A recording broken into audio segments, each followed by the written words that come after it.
Shalom jemaat Tuhan yang dikasihi oleh Tuhan Yesus Kristus. Kiranya hari ini kita semua dalam keadaan sehat, karena hari ini Tuhan Yesus mati di atas kayu salib menggantikan semua sakit penyakit kita. Walaupun kita merayakan Jumat Agung ini dalam suasana yang sangat sederhana, tapi kiranya kehadiran Tuhan, pengorbanan Tuhan itu sungguh-sungguh kita resapi pada pagi hari ini. Dan biarlah mata hati kita hanya tertuju kepada salib Tuhan. Ku pandang salib Tuhan.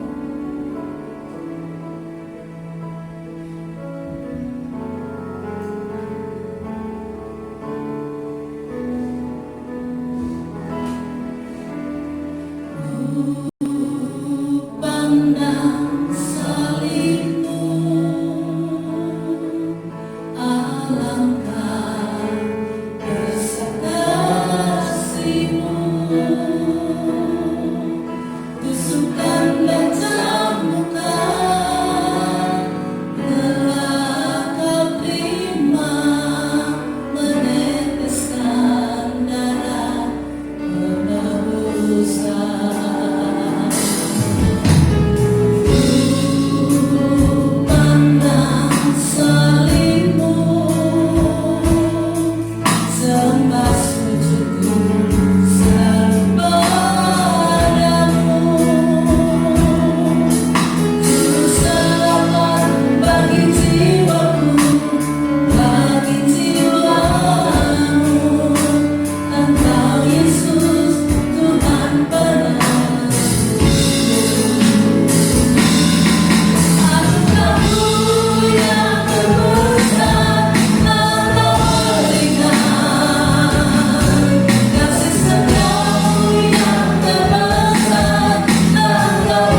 tidak berarti apa-apa. Kalau bukan karena pengorbanan di atas kayu salib, kami masih terus berkutat dengan dosa-dosa kami, Tuhan. Kami tidak punya jalan keluar. Tapi oleh karena salib-Mu, oleh karena salib-Mu, Engkau memberikan kepada kami keselamatan. Oh, benar hanya Engkaulah Tuhan di hidupku. Hanya Engkau yang memberikan kepada kami hati yang baru, hidup yang baru. Terima kasih Yesus, terima kasih Yesus.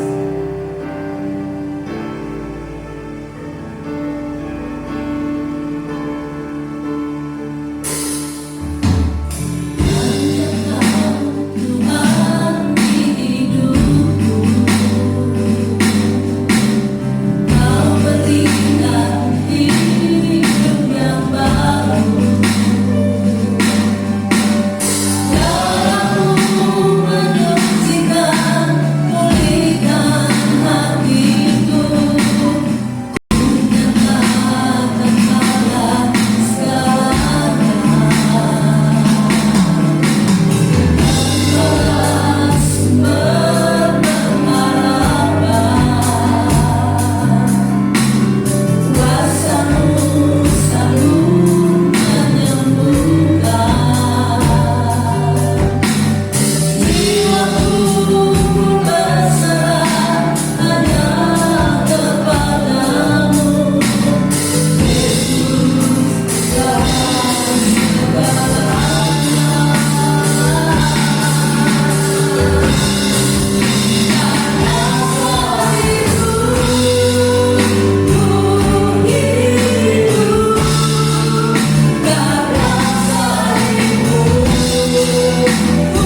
hati setiap umat-Mu dan menjadikan firman-Mu pada pagi hari ini pelita bagi jalan kami.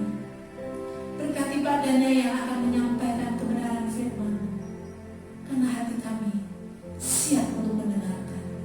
Di dalam nama Tuhan Yesus Kristus kami berdoa dan mengucap syukur. Haleluya. Amin. Shalom, selamat pagi Bapak Ibu Saudara sekalian. Puji Tuhan, apa kabarnya? Tetap semangat dalam Tuhan, amin. Tetap bersukacita karena Tuhan.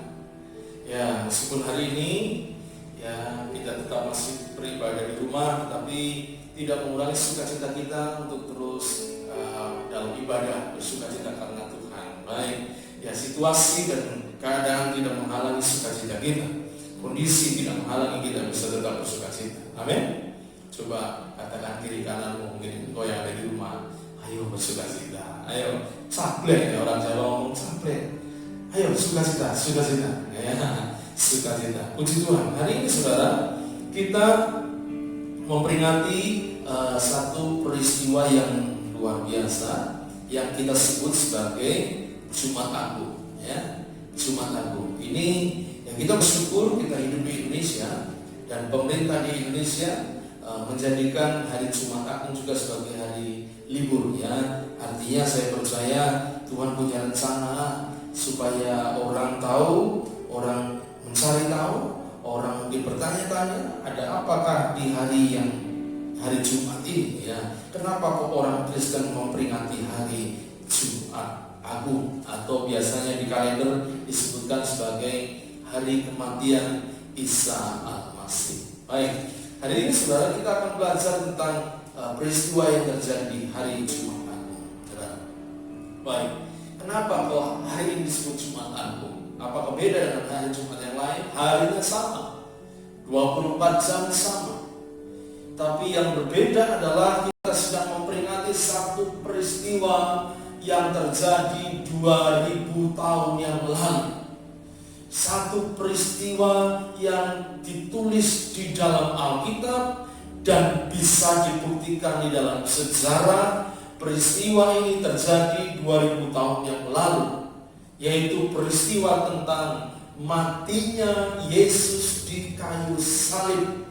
Dia, Yesus Kristus, disalibkan dan mati di kayu salib. Kita akan buka Alkitab kita di dalam Injil Lukas pasal yang ke-23 ayat 33 sampai ayat yang ke-49.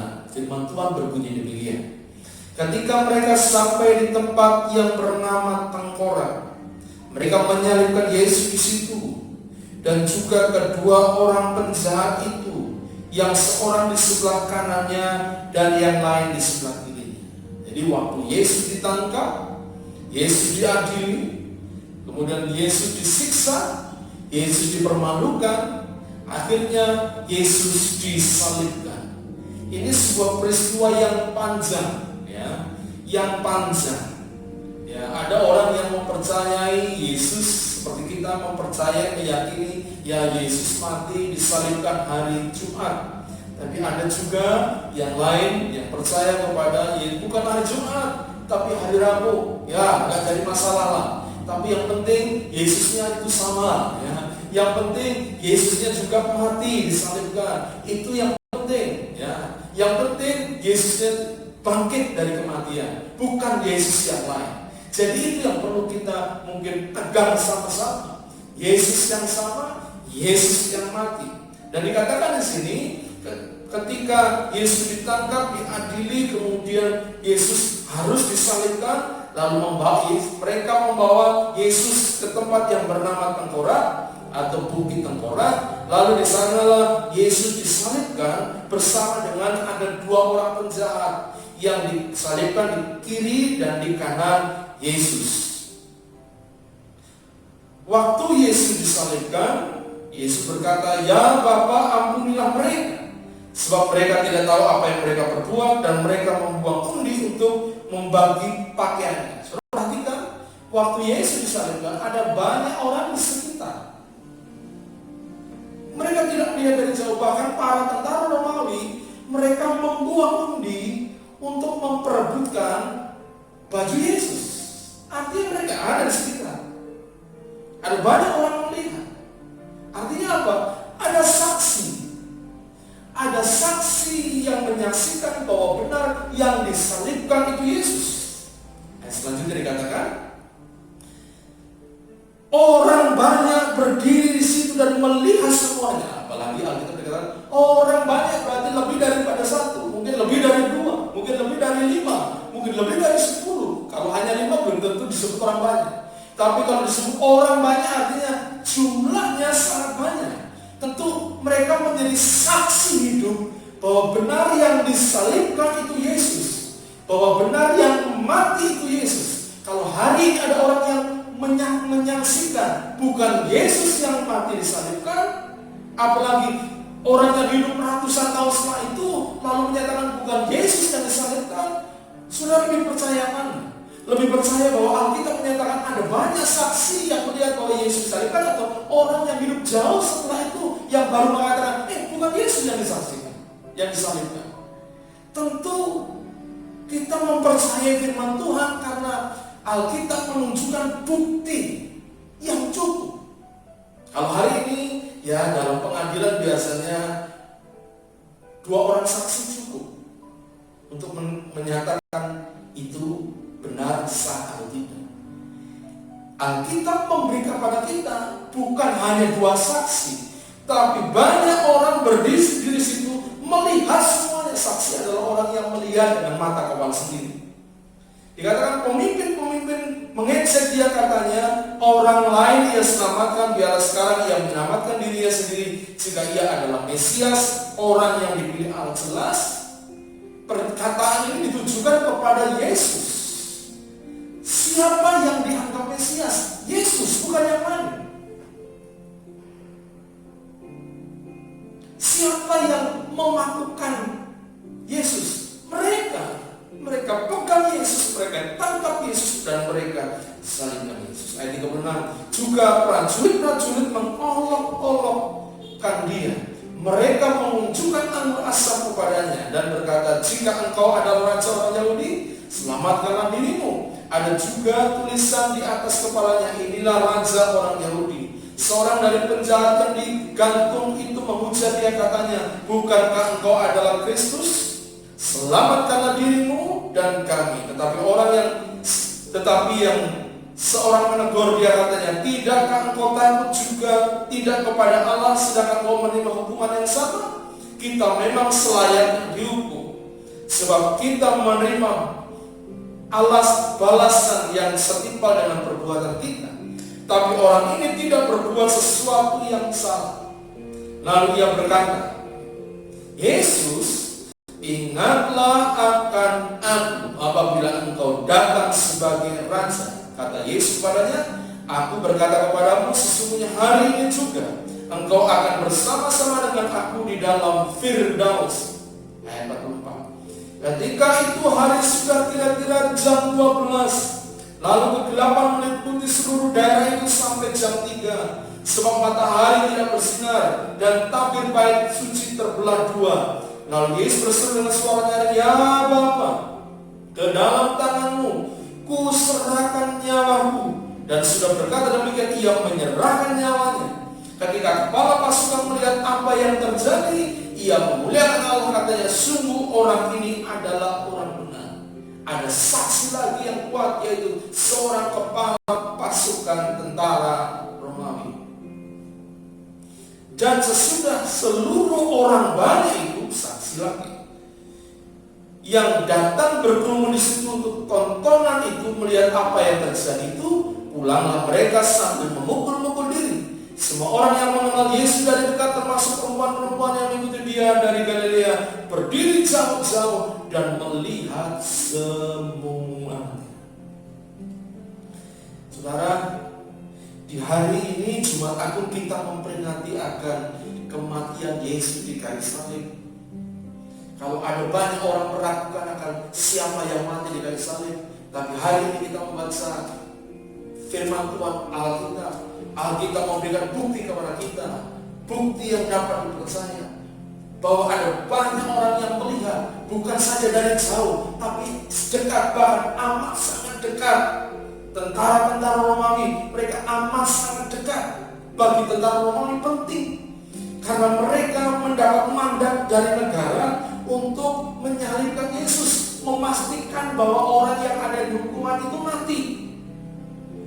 Mereka tidak mungkin membiarkan orang yang dalam hukuman itu tetap hidup, karena mereka akan dipersalahkan.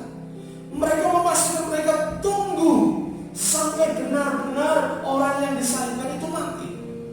Mereka melihat dengan mata kepala sendiri, bahkan di sini dikatakan kepala pasukan itu melihat ketika Yesus mati, dan ada banyak orang juga melihat. Artinya kematian Yesus dapat dibuktikan, kematian Yesus benar-benar terjadi, bahwa Yesus mati di kayu salib. Itulah peristiwa yang terjadi 2000 tahun yang lalu, yang kita peringati hari ini dalam peristiwa Jumat Agung. Nah, pertanyaan saudara yang muncul di hati saya ketika saya mulai merenungkan firman Tuhan, saya berpikir, kenapa kok kita mulai menamakannya Jumat Agung? Memang Alkitab tidak menyebutkan ada kata Jumat Agung, tidak ada. Orang saja yang lalu memberi nama ini menjadi Jumat Agung. Ada apa dengan Jumat Agung? Tentu disebut agung karena pasti ada sesuatu yang luar biasa. Tentu disebut agung pasti ada sesuatu yang nilainya hebat, nilainya luar biasa. Great. Beda dengan Jumat-Jumat yang lain. Ini Jumat yang beda. Ini Jumat yang luar biasa.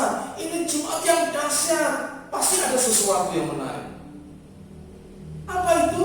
Ketika kita hari ini kita memperingati kematian Yesus di kayu salib, apa hebatnya, apa menariknya dalam kematian Yesus? Harusnya ketika kita memperingati kematian seseorang pasti sedih, kita menangis. Tapi Alkitab pada hari ini memberikan kepada saudara sesuatu yang berbeda. Waktu Yesus disalibkan,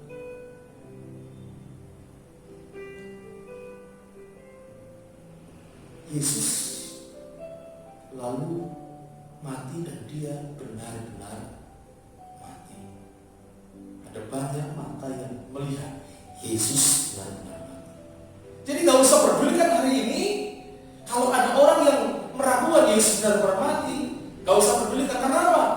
Alkitab saudara dan saya adalah buku yang dapat dipercaya, memberikan kepada kita bukti jelas Yesus benar-benar mati.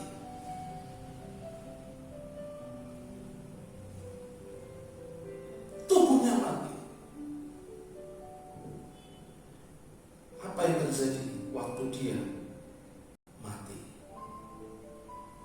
Mari kita baca dalam 1 Petrus 3 ayat 18 dan 19. 1 Petrus 3 ayat 18 dan 19. Firman Tuhan berbunyi demikian. Sebab juga Kristus telah mati sekali untuk segala dosa kita. Ia yang benar untuk orang-orang yang tidak benar, supaya ia membawa kita kepada Allah. Ia yang telah dibunuh dalam keadaannya sebagai manusia. Petrus menyatakan benar dibunuh dalam keadaan sebagai manusia. Artinya dia sungguh-sungguh mati. Tapi apa yang terjadi ketika tubuhnya mati? Alkitab berkata, tetapi yang telah dibangkitkan menurut roh. Roh di sini memakai huruf besar. Itu roh Allah. Jadi tubuh Yesus mati, tapi rohnya hidup. Ayat 19 dikatakan, dan di dalam roh itu juga ia pergi memberitakan Injil kepada roh-roh dalam penjara. Ada yang menarik di sini, saudara. Apa yang terjadi waktu tubuh Yesus mati selama 3 hari? Alkitab berkata bahwa dia memang sungguh-sungguh mati. Dalam Matius pasal yang ke-27 ayat 50 dikatakan, Yesus berseru pula dengan suara nyaring, lalu menyerahkan nyawanya. Ada kata apeken. Ini kata yang berasal dari abdieni. Kata ini memiliki arti meninggalkan atau menceraikan. Jadi waktu Yesus berseru lalu dengan suara nyaring, dia meninggalkan nyawanya, meninggalkan tubuhnya, terpisah dari tubuhnya. Tubuhnya mati, tetapi menurut Petrus dikatakan, tapi rohnya hidup. Jadi memang terpisah tubuhnya dengan rohnya. Dalam Markus 15 ayat 37 dikatakan, lalu berserulah Yesus dengan suara nyaring dan menyerahkan nyawanya. Menyerahkan nyawanya, melepaskan, meninggalkan. Tubuhnya mati, tetapi dikatakan menurut roh dihidupkan. Untuk apa saudara? Dikatakan di dalam roh itu juga ia pergi memberitakan Injil kepada roh-roh yang ada dalam penjara. Kata memberitakan Injil bukan berarti di sini menginjili, bukan. Karena yang dipakai sebetulnya dalam terjemahan yang lain tidak ada kata Injil, tapi pergi memberitakan, atau bahasa yang lain pergi memproklamasikan. Yesus pergi kepada roh-roh yang ada di dalam penjara. Ada orang yang mengatakan itu roh-roh yang mati di zaman Nuh. Ada yang berkata itu kepada roh-roh kegelapan. Tapi intinya ketika tubuhnya mati, lalu rohnya hadir di dalam dunia orang mati untuk apa? Dia memproklamasikan. Tentunya apa yang diproklamasikan? Yang diproklamasikan adalah kemenangannya, bahwa dia telah melakukan misi besarnya yang Bapa berikan kepada dia. Untuk apa? Untuk menanggung dosa manusia, untuk mati tanggung dosa manusia. Dia proklamasikan itu, memakai kata memproklamasikan. Di ayat yang lain dalam kitab Lukas pasal yang ke-23 tadi, ayat 43, ketika Yesus berkata kepada penjahat yang di samping yang berkata, Yesus, ingatlah aku apabila engkau datang sebagai raja. Yesus berkata, aku berkata kepadamu, sesungguhnya hari ini juga engkau akan ada bersama-sama dengan aku di mana? Di Firdaus. Jadi saat mayatnya ada dalam kubur, dia ada di Firdaus. Tapi dia pun pergi memproklamirkan kemenangannya kepada roh-roh di dalam penjara. Sebagai Allah, Yesus tidak dibatasi oleh ruang dan waktu. Tapi ada kata yang menarik di sini. Kata yang dipakai adalah waktu Yesus mati, rohnya hadir di dalam roh-roh yang orang yang ada dalam penjara untuk memproklamasikan. Jadi sesungguhnya kalau kita memperingati hari ini Jumat Agung, di dalam kematian Yesus, apa yang terjadi? Justru dalam kematian Yesus yang terjadi adalah Yesus datang kepada orang-orang yang terpenjara, kepada dunia roh-roh yang terpenjara, untuk memproklamasikan akan kemenangannya. Jadi Jumat Agung, kematian Yesus adalah hari proklamasi kita. Hari proklamasi bahwa misi besar Allah telah dikerjakan, bahwa misi agung Allah telah dikerjakan dengan dia mati di kayu salib, menanggung dosa manusia. Rencana Allah yang Allah sudah rancangkan dari awal tergenapi dalam kematian Yesus. Itu yang Yesus proklamasikan. Saudara ingat, manusia jatuh dalam dosa di Taman Eden, Adam dan Hawa. Ketika mereka melanggar hukum Tuhan, Tuhan berkata dalam Kejadian pasal yang kedua ayat 16, dikatakan, jangan engkau makan buah, waktu engkau memakannya pasti engkau mati. Lalu Alkitab dalam Kejadian pasal 3 dikatakan, manusia dengan kehendak bebasnya dia memilih untuk mengambil buah itu dan memakan buah itu. Manusia melanggar hukum Tuhan. Tentu Alkitab berkata, Tuhan berkata, kalau waktu engkau memakan engkau mati. Manusia waktu itulah manusia menerima hukuman akibat dosa, akibat pelanggaran hukum Allah, yaitu kematian. Setelah makan buah pohon itu, lalu manusia merasa malu dengan dirinya. Dia lihat, oh aku terancam. Lalu mereka mencoba menyelesaikan atau menutupi rasa malunya dengan mengambil daun untuk menutupi rasa malunya. Waktu Tuhan cari manusia, hai Adam, di mana kamu? Manusia takut berjumpa dengan Tuhan. Sebelumnya hubungan manusia dengan Allah amat indah. Waktu Tuhan menciptakan manusia dari debu tanah, dan ketika Tuhan mengembuskan dengan nafasnya, mata manusia terbuka, manusia menjadi makhluk yang hidup. Wajah yang pertama yang dilihat oleh manusia adalah Allah. Manusia bisa berkomunikasi dengan Tuhan. Tapi dosa telah membuat manusia jauh dari Tuhan. Ketika Allah mencari manusia, manusia ketakutan. Dosa membuat manusia jauh dari Tuhan. Tapi Tuhan datang mencari manusia. Tuhan datang untuk mencari manusia. Dan di mana kamu? Ketika Tuhan melihat Adam dalam kondisi ketakutan, malu bersembunyi, Tuhan tanya, apa yang terjadi? Manusia sudah menangis. Sehingga apa? Tuhan berkata, karena dosa engkau harus mengalami penderitaan, kutuk. Karena dosa engkau harus terpisah dari Tuhan. Dengan berpeluang bahkan mendapat makanan. Dan akhirnya manusia terbuang dari hadirat Tuhan. Tapi sebelum itu Tuhan ambil hewan.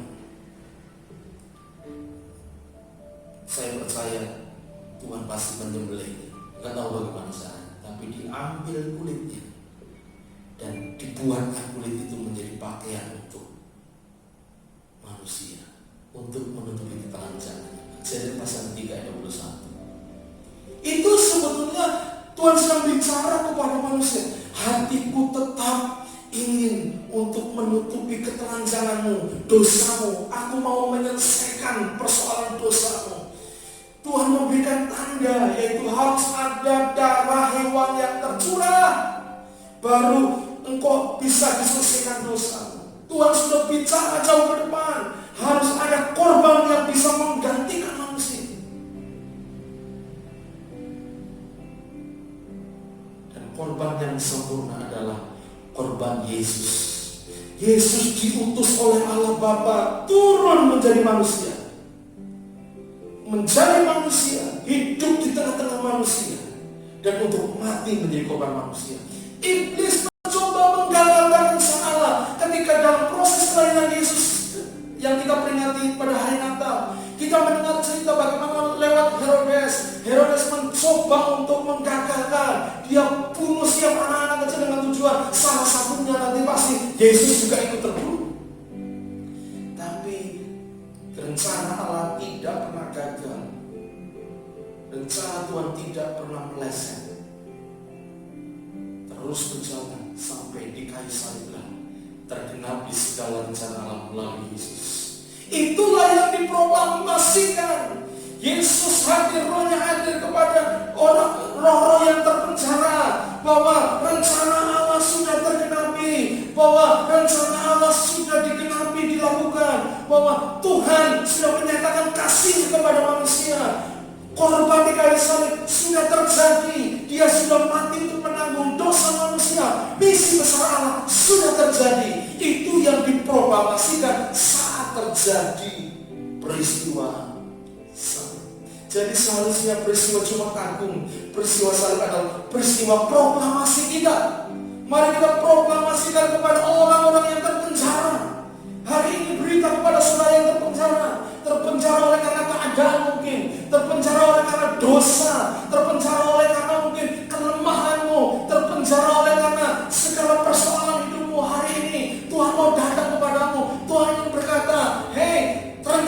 Tuhan sudah jadi, rencana Tuhan sudah dikerjakan, bahwa Dia sudah mati di kayu salib untuk melepaskan setiap orang-orang yang ada dalam penjara, supaya engkau yang terpenjara, engkau yang terbelenggu, engkau yang berada di bawah hukuman mati karena dosa, Tuhan berkata, aku sudah mati di kayu salib, aku sudah disalibkan, aku mati untuk menanggung dosa-dosamu. Tadi Petrus dikatakan dalam frase 1 Petrus 3 ayat 18, sebab juga Kristus telah mati sekali untuk segala dosa kita.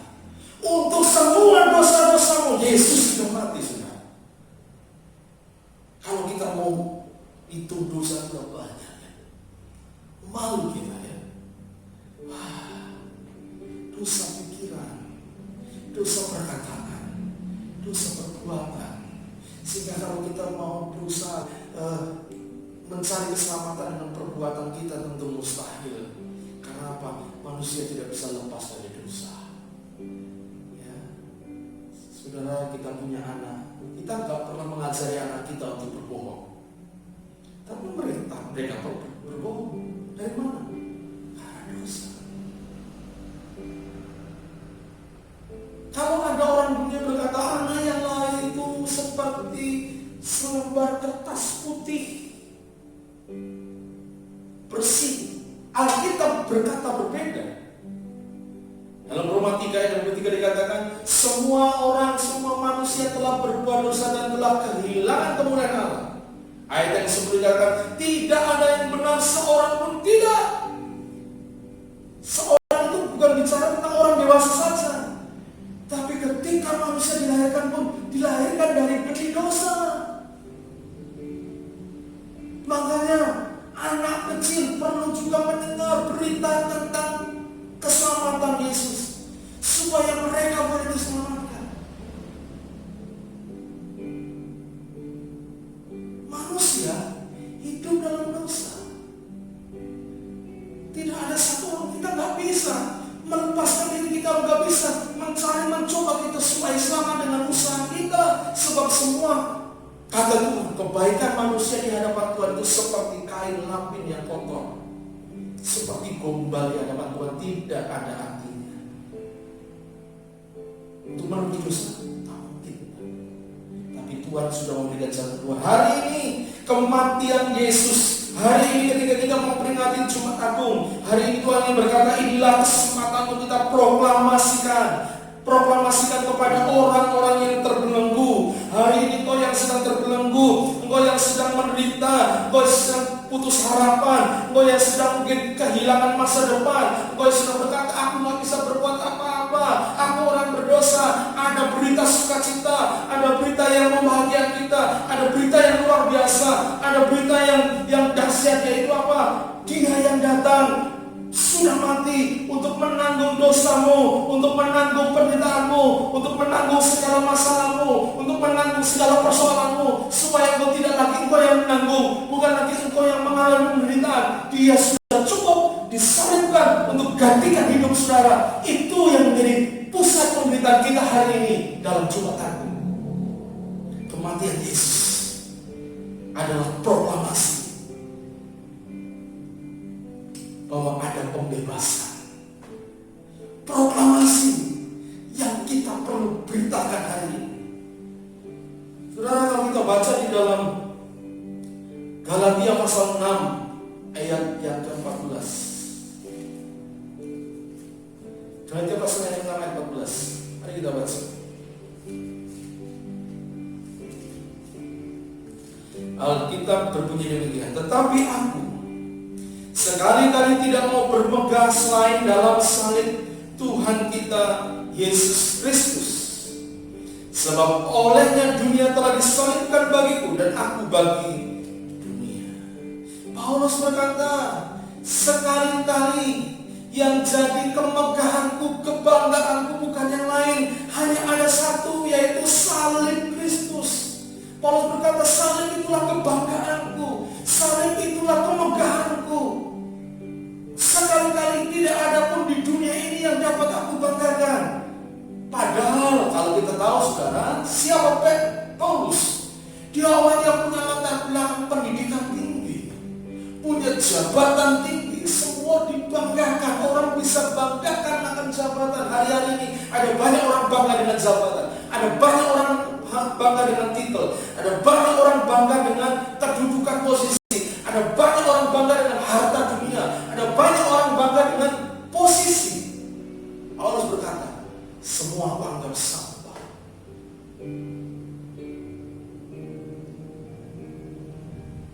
Karena Paulus menemukan hanya satu yang menjadi kebanggaannya, hanya satu yang menjadi kemegahannya, yaitu salib Yesus Kristus. Itulah kebanggaan dan kemegahan Paulus yang Paulus ingin beritakan kepada banyak orang. Makanya hari ini Jumat Agung adalah hari saat kita memproklamasikan kemenangan Yesus, memproklamasikan ada jalan keluar bagi kita manusia yang berdosa, memproklamasikan ada pengharapan bagi kita yang berdosa, memproklamasikan ada pengharapan bagi kita yang putus pengharapan, memproklamasikan ada kesembuhan bagi kita yang sakit, memproklamasikan ada jalan keluar bagi kita yang menghadapi jalan buntu, memproklamasikan ada sukacita bagi kita yang hari ini berduka cita di salib itu. Salib, berita proklamasi sukacita. Kita tidak lagi sedang merayakan dengan situasi yang sedih, saudara. Memang peristiwa yang terjadi adalah peristiwa yang sangat menyedihkan. Saudara pernah nonton film The Passion of Christ? Apa penderitaan siksaan yang dihadapi Kristus adalah siksaan yang tidak main-main, bahkan ini siksaan yang amat sangat kejam, sadis. Kalau salah kita bisa berkata bahkan wajahnya saja bukan tidak lagi seperti wajah manusia, rusak. Kita menangis kalau kita melihat film itu, kita sedih waktu kita melihat film itu. Tapi dengar, persoalan tidak selesai ketika kau menangis, persoalan tidak selesai ketika kau sedih lihat peristiwa atau ingat peristiwa salib, tidak selesai. Tapi mari hari ini kita mau melihat bahwa justru salib itu menjadi proklamasi kita hari ini. Apa? Yesus yang tidak berdosa, dia dijadikan berdosa supaya engkau yang berdosa dibenarkan. Yesus yang tidak bersalah, dia dihukum supaya kita yang salah yang harusnya dihukum, kita mendapat pengampunan. Yesus, dia yang menjalani kematian supaya kita yang harusnya mati karena dosa, kita beroleh hidup yang kekal. Yesus yang mulia, dia yang kaya, mau menjadi miskin supaya kita yang miskin menderita, kita mendapat kelimpahan dalam Tuhan. Yesus yang agung dan mulia itu rela menanggung rasa malu supaya saudara dan saya menerima dan mengalami kemuliaannya. Yesus yang Allah, dia ditolak, dia dibuang, dia dijauhi. Supaya apa? Supaya kita diterima menjadi anak-anaknya. Yesus itu yang mulia, dia dijadikan terkutuk di kayu salib supaya apa? Supaya kita saudara yang hidup di bawah kutuk karena dosa, kita lepas dari kutuk dan menerima berkat-berkat dalam Tuhan. Itulah sebabnya mengapa Paulus berkata, aku bermegah dalam salib Kristus. Salib menjadi kemegahan kita, salib menjadi kebanggaan kita. Itulah yang hari ini di Jumat Agung ini menjadi proklamasi bagi kita bersama. Amin. Proklamasikan itu. Yesus sudah mati gantikan aku. Aku orang yang diampuni. Aku orang yang disembuhkan. Coba katakan bersama-sama dengan saya. Karena salib Kristus. Ikutin saya. Karena salib Kristus, aku sekarang diampuni. Aku menjadi orang yang disembuhkan. Aku menjadi orang yang dibenarkan. Aku terima hidup yang kekal. Aku menikmati kelimpahan. Aku menikmati kemuliaan. Aku diterima menjadi anaknya. Dan aku hidup dalam berkat-berkat. Amin. Oh haleluya, ini sukacita kita bersama. bersama, saudara. Sukacita kita bersama. Hari ini Jumat Agung, mari menjadi hari di mana sungguh-sungguh inilah proklamasi terjadi bagi kita semua. Inilah saatnya kita menyatakan kepada dunia, menyatakan kepada orang-orang di sekitar kita, bahwa sekarang kita berbeda oleh karena Yesus sudah mati untuk saya, Yesus sudah menanggung segala dosa saya, Yesus sudah menjadi pengganti saya di kayu salib. Salib telah mengubah hidup saya. Saudara, salib sebenarnya sudah dipakai jauh sebelum Yesus Kristus. Sebagai contoh, tahun 519 sebelum Masehi, ada seorang raja yang bernama Raja Darius yang pertama dari Persia. Dia menghukum 3.000 musuhnya di Babel dengan hukuman salib. Lalu bangsa Roma juga memakai hukuman salib untuk menghukum orang asing dan budak. Hukuman salib ditujukan untuk para penjahat dan orang-orang yang dianggap tidak berharga, dihukum dengan cara disalib. Salib lambang dari kutub. Karena itu Alkitab berkata terkutuklah orang yang tergantung dengan salib. Tetapi sejak Yesus Kristus mati di kayu salib, salib telah mendapat arti yang baru. Karena di Kalvari, di kayu salib itulah darah Yesus tercurah. Di salib itulah juru selamat kita, melepaskan kita dari penghakiman dan mendamaikan kita dengan Allah. Kolose 1 ayat 21 sampai 20 dan 21. Mari kita baca. Kolose 1 ayat 20 dan 21. Alkitab berkata demikian, dan oleh Dialah Ia memperdamaikan segala sesuatu dengan dirinya, baik yang ada di bumi maupun yang ada di surga. Sudah Ia mengadakan pendamaian oleh darah salib Kristus. 21. Juga kamu yang dahulu hidup jauh dari Allah dan yang memusuhinya dalam hati dan pikiran seperti yang nyata dari perbuatanmu yang jahat. Ayat 22. Sekarang diperdamaikannya di dalam tubuh jasmani Kristus oleh kematiannya, untuk menempatkan kamu kudus dan tak bersalah dan tak bercacat di hadapannya. Kalau dulu salib adalah lambang terkutuk, lambang orang yang tercela, lambang orang yang harusnya memang dapat penghukuman karena kutuk, dianggap tidak berharga.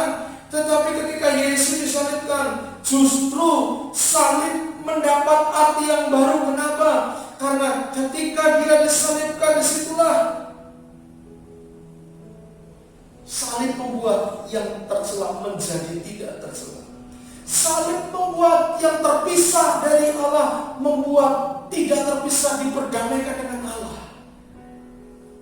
Salib membuat yang tidak berharga menjadi berharga. Di dalam salib ada pembalikan keadaan. Hari ini mari datang kepada salib. Hari ini Tuhan ingin kita mendengar ada proklamasi. Proklamasi apa? Proklamasi kemerdekaan. Bahwa di salib ada kemerdekaan, di salib ada perubahan, di salib ada pembalikan keadaan. Mari kita datang kepada salib Kristus. Jangan datang kepada yang lain, datang kepada salib Kristus. Ketika hari ini engkau sakit, yuk datang kepada salib, karena di dalam salib Kristus itu ada pilu Yesus yang menyembuhkan segala sakit. Kalau kau percaya akan salib Kristus, hari ini terima kesembuhan dari Tuhan. Hari ini aku kehilangan pengharapan, kehilangan masa depan. Ayo datang kepada salib. Ada pembalikan keadaan. Salib memberikan masa depan bagi hidup. Salib memberikan pengharapan bagi hidup hari ini. Ada pengharapan. Dia sudah mati untuk engkau. Dia sudah tanggung semua. Lepaskan itu, serahkan kepada Yesus, dan hidup dalam hidup yang baru. Saudara, Jumat Agung hari ini adalah Jumat di mana kita merayakan proklamasi. Amin. Proklamasi Yesus sudah mati, menanggung dosa dan saudara dan saya. Supaya apa? Hidupmu mengalami pembalikan keadaan. Tidak lagi terhukum, tapi dibenarkan. Tidak lagi dalam kutuk, tapi dalam berkat. Tidak lagi terbelenggu, tapi menjadi orang yang dibebaskan. Karena salib. Hari ini, mari datang pada salib Yesus. Di depan kita ada tubuh dan darah Yesus. Nanti kita akan makan bersama tubuh dan darah Yesus. Dan ketika kita memakan tubuh dan darah Yesus, mari kita katakan kepada Tuhan, terima kasih. Aku percaya Engkau sudah mati untuk aku. Darahmu sudah tercurah untuk hidup. Terimalah pembebasan dari Tuhan. Ketika mau minum, makan roti, katakan terima kasih. Tubuhmu sudah terpecah. Menggantikan dosa-dosaku, harusnya aku yang hancur, tapi Engkau mau hancur, mau mati untuk aku. Terima kasih Tuhan. Mari lakukan perjamuan kudus ini dengan cara yang benar. Karena kita percaya akan korban Yesus, bahwa Dia sungguh mati untuk menanggung dosa saudara dan saya. Di kayu salib ada proklamasi, ada sukacita bagi. Hidupmu akan berbeda, hidupmu akan berubah karena salib. Mari hari ini menjadi Jumat Agung yang luar biasa bagi kita semua. Sungguh-sungguh ini Jumat yang agung, Jumat yang dahsyat, karena ada janji luar biasa bagi orang yang percaya kepada Sang Kristus. Puji Tuhan. Mari sebentar kita akan melakukan perjamuan yang kudus. Kita mendatang kepada Tuhan. Mari saudara, sebelum kita melakukan perjamuan yang kudus, kita naikkan pujian Kupang dan Salib. Terima kasih.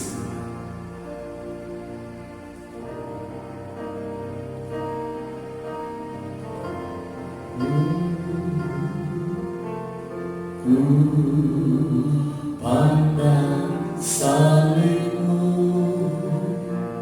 alangkah besar kasih-Mu. Tusuk pandang cambukan telah Kau terima, meneteskan darah penebusan. Ku pandang salib-Mu, sembah sujudku selalu padamu.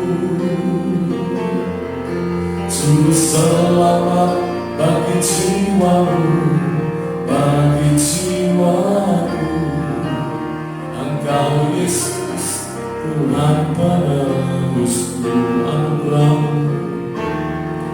Anugerah-Mu yang terbesar telah Kau berikan. Kasih setia-Mu yang terbesar telah Engkau buktikan. Pengorbanan-Mu yang terbesar telah Engkau nyatakan. Oh Yesus, sungguh ku bangga padamu.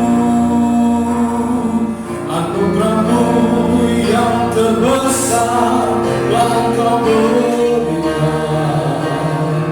Kasih setia-Mu yang terbesar telah Engkau buktikan.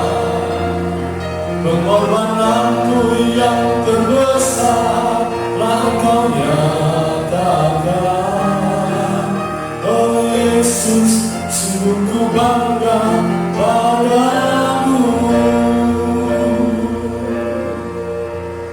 Saudara, mari saudara kita persiapkan roti dan anggur seperti yang saudara sudah terima masing-masing. Persiapkan, ambil roti masing-masing orang, ya. Pegang roti dengan tangan kanan, lalu anggur dengan tangan kiri. Saya undang saudara ibadah di rumah untuk berdiri semua. kita semua bangkit berdiri, ya, dengan membawa roti di tangan kanan dan anggur di tangan kiri. Kalau saudara sudah siap, kita naikkan pujian ini, ya. Anugerah-Mu yang terbesar telah Engkau berikan, kasih setia-Mu yang terbesar telah Engkau buktikan, pengorbanan-Mu yang terbesar telah Engkau nyatakan. Oh Yesus, sungguh ku bangga padamu.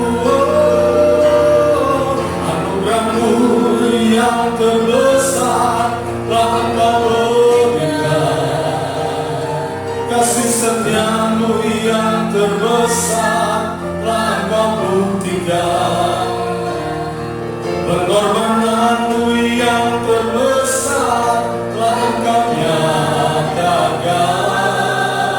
Oh Yesus, sungguh ku bangga padamu. Mari saudara, pegang roti di tangan kanan dan anggur di tangan kiri, angkat roti di atas kepala dan dengarkan firman Tuhan. Nanti setelah kita mengaminkannya bersama-sama, kita akan makan roti dengan iman. Firman Tuhan berbunyi demikian, sebab apa yang telah kuteruskan kepadamu telah aku terima dari Tuhan, yaitu bahwa Tuhan Yesus pada malam waktu diserahkan mengambil roti, dan sudah itu ia mengucap syukur atasnya. Ia mencah-mecahkannya dan berkata, inilah tubuhku yang diserahkan bagi kamu. Perbuatlah ini menjadi peringatan akan aku. Apakah saudara percaya bahwa roti di tangan saudara adalah persekutuan di dalam tubuh Yesus yang terpecah bagi saudara dan saya? Amin. Kalau kau percaya, makan dengan iman di dalam nama Tuhan Yesus.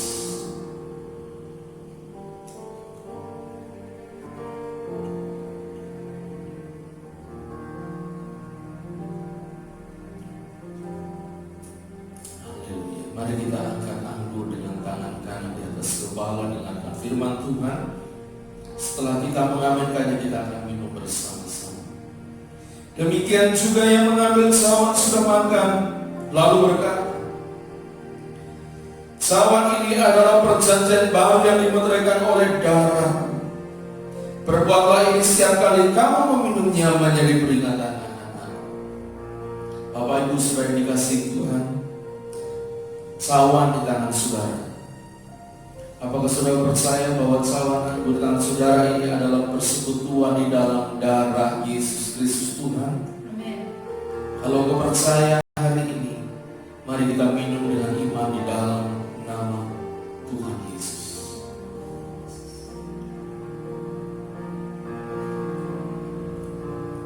Oh,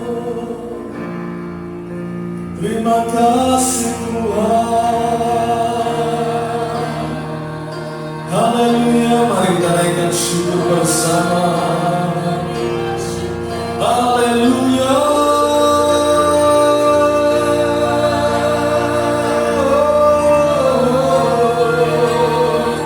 Terima kasih Tuhan.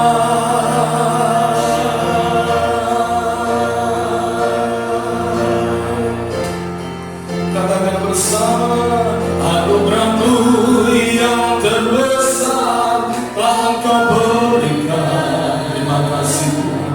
Kasih setia-Mu yang terbesar telah Engkau buktikan. Pengorbanan-Mu yang terbesar telah Engkau nyatakan.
Tuhan, kita berdoa untuk saudara yang saat ini mungkin sedang sakit di rumah.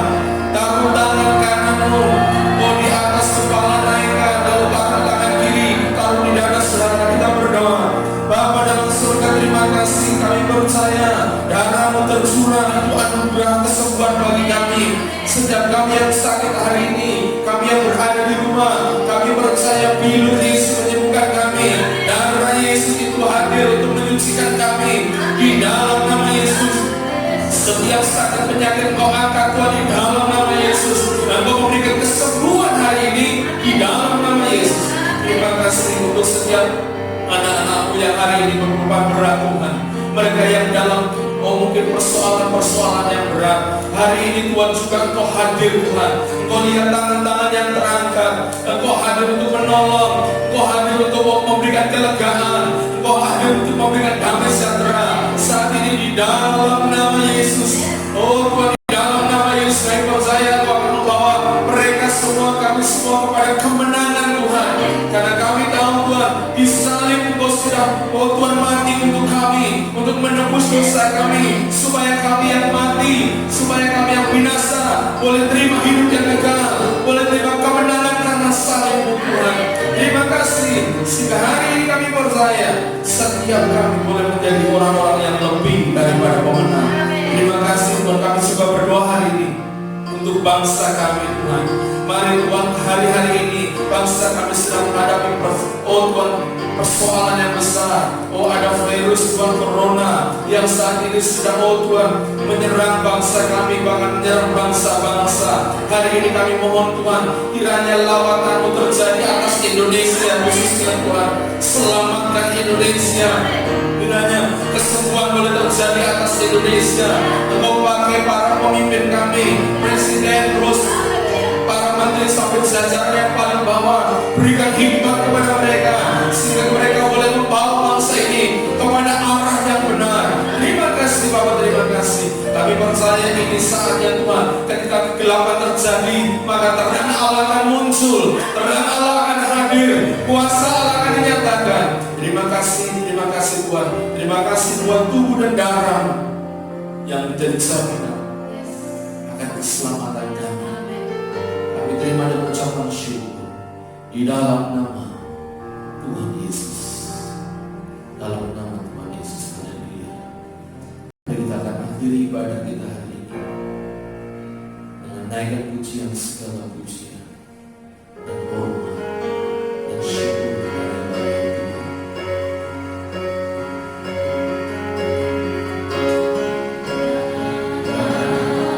Kemuliaan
pengorbanan-Mu yang terbesar telah Engkau nyatakan, anugerah-Mu yang terbesar telah Engkau berikan, bahkan kasih-Mu telah Engkau buktikan untuk kami Tuhan.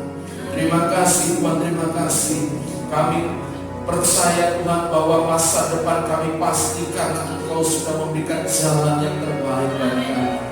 Bapa, terima kasih Tuhan, terima kasih. Biarlah kami rindu Tuhan, kami terus hidup dalam penebusan-Mu Tuhan. Kami akan terus semakin hari sungguh-sungguh kami melekat kepada-Mu Tuhan, menjadi orang-orang yang hidup memperkenan hati-Mu saja Tuhan. Terima kasih Bapak, terima kasih. Mari saudara-saudara, sebelum kita selesaikan ibadah ini, angkat tangan saudara semua.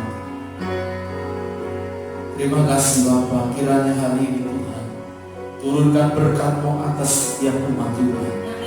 Diberkatilah oleh Tuhan, diberkatilah pekerjaan oleh Tuhan, diberkatilah keluarga oleh Tuhan, diberkatilah masa depan oleh Tuhan, diberkatilah kesehatan oleh Tuhan, diberkatilah pertumbuhan iman dan kesaksian oleh Tuhan.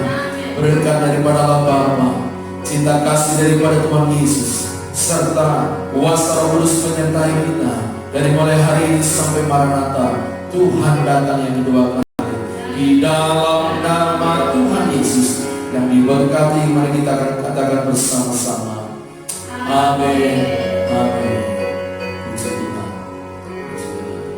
Tuhan Yesus memberkati.